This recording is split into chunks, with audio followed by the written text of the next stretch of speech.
Jemaat dan sahabat yang dikasihi Tuhan Yesus Kristus, salam jumpa di hari yang penuh berkat yang Tuhan anugerahkan kepada kita.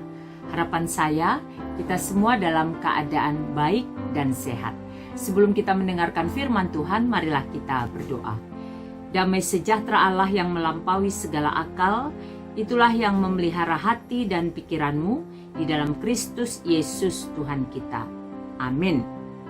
Firman Tuhan bagi kita pada hari ini tertulis dari kitab Hosea pasal 10 ayat 12. Demikian bunyinya. Menaburlah sesuai dengan keadilan. Menuailah bagimu menurut kasih setia. Bukalah bagimu tanah baru. Sudah waktunya untuk mencari Tuhan, sampai Ia datang dan menghujanimu dengan keadilan. Demikian firman Tuhan. Kita bersyukur oleh anugerah dan kasih Tuhan, kita diberikan kesempatan menikmati hari baru, dan kita imani berkat Tuhan selalu baru setiap pagi. Kita telah sampai di penghujung bulan Mei 2023. Banyak hal yang sudah terjadi satu bulan ini, dan tentunya banyak pula harapan dan rencana yang kita sudah buat memasuki menjalani hari dan bulan baru Juni 2023. Apapun itu, berharap dan percayalah kepada Tuhan. Karena kita mengimani Tuhan yang maha baik, memberikan yang terbaik bagi setiap orang yang berharap dan percaya kepadanya. Tema renungan kita pada hari ini adalah menuai apa yang ditabur. Menuai apa yang ditabur. Ayat yang kita baca tadi merupakan bagian dari perikop Hosea 10 ayat 9-15 yang berjudul Kefasikan Efraim menuai kehancuran. Kefasikan Efraim menuai kehancuran. Dituliskan di ayat 11, Efraim dahulu seekor anak lembu yang terlatih, yang suka mengirik, tengkuknya yang bagus kubiarkan. Ini kualitas Efraim dulu, kualitas yang baik, kualitas yang menyenangkan hati Tuhan. Efraim tentu kita tahu anak kedua dari Yusuf, jadi kalau digambarkan dalam teks ini suku Efraim. Yang kualitasnya dulu itu kualitas yang baik, kualitas yang menyenangkan hati Tuhan. Tetapi kemudian ada perubahan. Di ayat 11, kelanjutan dari bacaan yang saya katakan tadi, yaitu namun sekarang Efraim ku pekerjakan. Bahkan selanjutnya Yehuda harus membajak, Yakub harus menyisir tanah baginya sendiri. Artinya ada perubahan dari sikap, dari gaya hidup dari Efraim yang mulanya baik, kemudian melakukan kefasikan, dan pada akhirnya harus menuai kehancuran. Apa yang mau kita pelajari dan renungkan dari bacaan ini? Yang pertama, hiduplah dalam keadilan, maka kita akan menuai kasih setia. Hiduplah dalam keadilan, maka kita akan menuai kasih setia. Apa yang kita tabur, itu yang akan kita tuai. Ketika kehidupan kita adalah kehidupan yang adil, adil artinya kita memohon hikmat Tuhan, memohon Tuhan menuntun kita untuk melakukan apapun dalam kehidupan ini, menuntun kita dalam berpikir, berkata, dan berbuat, menuntun kita dalam seluruh aspek kehidupan kita, dalam totalitas kehidupan kita, sehingga kehidupan kita adalah kehidupan yang berkeadilan, kehidupan yang tahu membedakan mana yang sesuai dengan kehendak Tuhan, mana yang tidak, lalu kemudian kita melakukan yang sesuai dengan kehendak Tuhan dan menjauhkan atau menolak yang tidak sesuai dengan kehendak Tuhan, melakukan segala sesuatunya dengan adil. Maka ketika kita menghidupi hal yang demikian, kita akan menuai kasih setia. Makanya tadi dikatakan menaburlah sesuai dengan keadilan. Jangan ada orang yang kita rugikan atas kenikmatan kita, atas keegoan kita, egoisme kita. Karena hanya memikirkan diri sendiri, kepentingan diri sendiri, kemudian kita menyakiti, kemudian kita menyiksa, kemudian kita merugikan orang lain. Tetapi diingatkan kalau kita mau menuai kasih setia dari Tuhan, kita mau menerima belas kasih dari Tuhan, maka tidak bisa tidak kita harus hidup dalam keadilan. Itu yang pertama. Yang kedua, hiduplah berkenan bagi Tuhan. Hiduplah berkenan bagi Tuhan.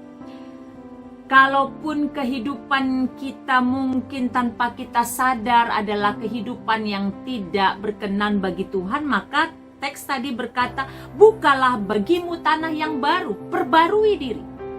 Perbarui diri untuk apa? Perbarui hidup untuk apa? Untuk hidup berkenan bagi Tuhan. Ada kesadaran bahwa ada sesuatu yang tidak beres dari diriku, dari hidupku. Ada sesuatu yang tidak benar dari diriku. Ada yang perlu dikoreksi dari diriku. Aku mau mencari kehendak Tuhan. Makanya kemudian ada introspeksi diri, ada kerendahan hati, ada mohon petunjuk dari Tuhan untuk menuntun kepada hidup yang berkenan bagi Tuhan. Maka yang kedua tadi adalah hidup berkenan bagi Tuhan. Yang ketiga, ketika kehidupan kita adalah kehidupan yang hidup dalam keadilan, lalu kemudian kita hidup berkenan bagi Tuhan, maka yang ketiga adalah terimalah upah dan berkat dari Tuhan. Apapun yang terjadi di masa lalu yang mungkin tanpa kita sadari atau juga kita sadari atau juga mungkin memang kita sengaja karena kelemahan kita, karena ketidaksanggupan melawan apa yang tidak berkenan bagi Tuhan itu, kemudian kita jatuh dalam dosa. Kalaupun itu menjadi bagian kehidupan kita masa lalu, maka sekarang berubahlah. Setelah berubah, maka akan menerima upah dan berkat. Itu tadi dikatakan, bukalah bagimu tanah yang baru, ada perubahan, sudah waktunya untuk mencari Tuhan sampai Ia datang dan menghujanimu dengan keadilan. Maka orang yang hidupnya berkenan bagi Tuhan, dia menghidupi hidup yang demikian sepanjang kehidupannya sampai akhir kehidupannya, maka kepada orang yang demikianlah akan mendapatkan upah dan berkat Tuhan, yaitu apa? Tuhan menghujaninya dengan keadilan. Jemaat dan sahabat yang dikasihi Tuhan Yesus Kristus, ingatlah bahwa kehidupan ini adalah hidup yang menuai apa yang kita tabur. Maka berhati-hatilah dalam menikmati dan memaknai anugerah kehidupan yang Tuhan berikan. Maka ingatlah, hiduplah selalu dalam keadilan, agar dengan demikian kita beroleh kasih setia dari Tuhan. Kemudian sadarilah diri kita perlu untuk diperbarui agar hidup kita semakin berkenan bagi Tuhan. Dan ketika hidup yang berkenan itu kita jaga terus sampai pada akhir kehidupan kita, kita setia dalam iman kita, kita hidup takut akan Tuhan, kita rendah hati, maka kepada orang yang setia sampai akhirnya hidup berkenan bagi Tuhan, kepada orang yang seperti itu, ia akan mendapatkan upah dan berkat, yaitu mahkota kehidupan, hidup kekal di sorga. Kiranya firman Tuhan pada hari ini menyemangati kita untuk hidup berkenan bagi Tuhan dan menjadi berkat bagi sesama. Saya akan mempersembahkan sebuah lagu, kiranya lagu ini menjadi berkat bagi kita semua.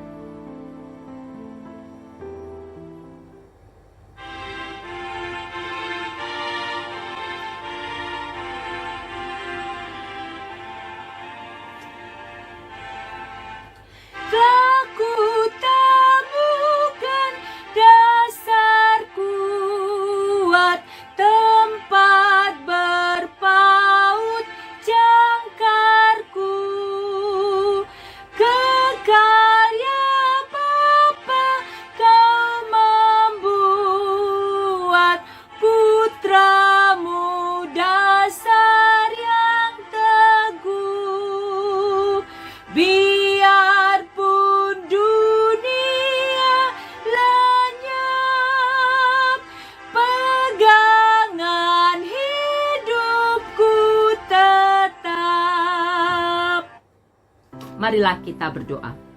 Bapa di sorga, di dalam nama Yesus kami bersyukur untuk firman pada hari ini yang mengingatkan kami bahwa apa yang kami tabur itu juga yang akan kami tuai. Karena itu kami akan senantiasa hidup dalam keadilan agar kasih setia Tuhan menjadi anugerah bagi kami. Kami kemudian juga Tuhan ingatkan untuk senantiasa mencari kehendak-Mu, hidup berkenan bagi Tuhan, dan menjaga kesetiaan iman kami kepadamu sampai akhir hidup kami, agar kami beroleh upah, beroleh berkat, mahkota kehidupan, hidup kekal di surga. Terima kasih Bapa, kuatkan kami untuk menjadi pelaku kebenaran firman-Mu. Berkati seluruh jemaat Tuhan, para hamba Tuhan, berkati bangsa dan negara kami, pemerintah kami, berkati juga keluarga kami dimanapun berada, khususnya untuk sesama kami yang mengalami pergumulan apapun itu bentuknya ya Tuhan. Berbelas kasihlah bagi mereka, berikanlah hikmat dan kekuatan agar mampu menghadapi dan mengatasi pergumulan mereka oleh belas kasih dan kuasa Tuhan. Apapun yang kami rencanakan dan harapkan sepanjang hari ini, kami mau mengandalkan Tuhan saja karena kami percaya Tuhan yang maha baik memberikan yang terbaik bagi kami yang berharap dan percaya kepadamu. Di dalam nama Yesus, Tuhan dan Juru Selamat kami yang hidup, kami bersyukur dan berdoa. Amin. Selamat beraktivitas, sehat, semangat, dan sukacita senantiasa di dalam penyertaan Tuhan. Tuhan Yesus memberkati.